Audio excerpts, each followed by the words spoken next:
Cha msingi mwanamke kila wakati hakikisha na wewe unapata uelewa wa kutosha katika kila jambo. Leo katika masuala ya miongozo ya kidini upate uelewa wa kutosha.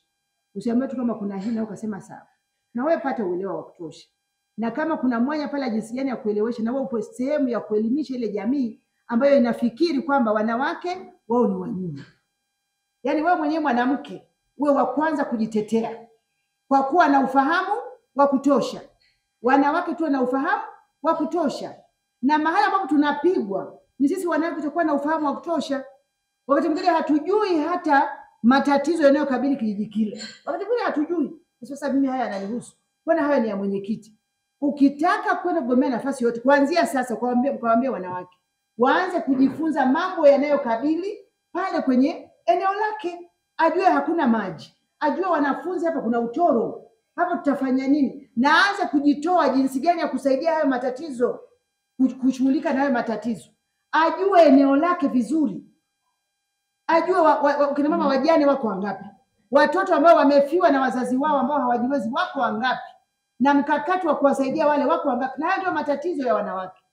Ndio matatizo ya jamii. Matatizo yote ya jamii. Kuna vijana ambao wanasumbua jamii.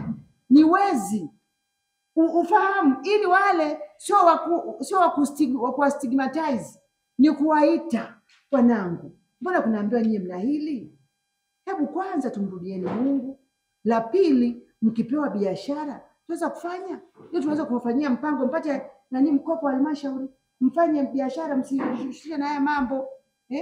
Lakini lazima tuwe na ufahamu wa kutosha. Hiyo ni changamoto kubwa. Kutokuwa na ufahamu na maarifa ya kutosha.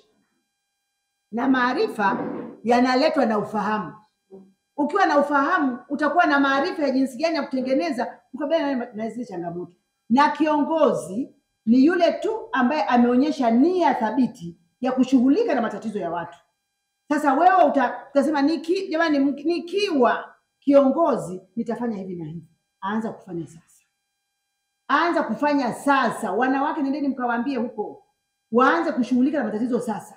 Kuna watoto ambao ni yatima pale, wawafahamu, waanze kushughulika nao. Na walika watoto wale nyumbani kwako, unapika chakula, wanakula na watoto wako. Unaweza kuonyesha upendo, uwe na mifano ya kusemea. Kipindi cha uchaguzi, uwe na mifano ya kusemea. Kwa hiyo tuwe na maarifa.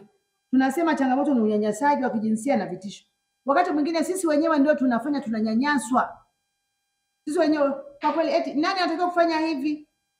Kwa kweli sisi wanawake sisi hatuwezi. Hakuna kitu kama hicho. Tunatakiwa kitu fulani. Nani anaweza? Mimi hapana naweza. Vingine utavijuliaga uko mbele kwa mbele.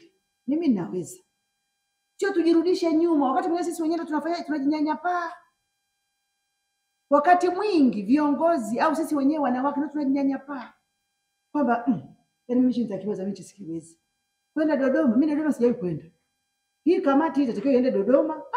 Sasa Dodoma hata sina pa kulala kule. Wewe utajuaga pa kulala, ukishafika Dodoma utajua. Kwani hawa wanaume wanaoenda kwa utaenda kulala wapi? Wanaenda kulala na wao utaenda kulala huko. Tusianze kujinyanyasa sisi wenyewe. Lakini la pili, tusiogope vitisho. Kwamba huyo ni mwanamke kimbelembele. Sema jamani, hii sio kimbelembele. Nikiwa mmoja wapo katika jamii hii, ninao wajibu wa kusemea jamii yangu. Tutofautishe mambo hapa. Na tusivunjane heshima. Mimi ninapaswa pia kusemea mambo haya. Sijavunja sheria ya nchi. Sijafanya uwe wa kwanza kuonyesha hayo.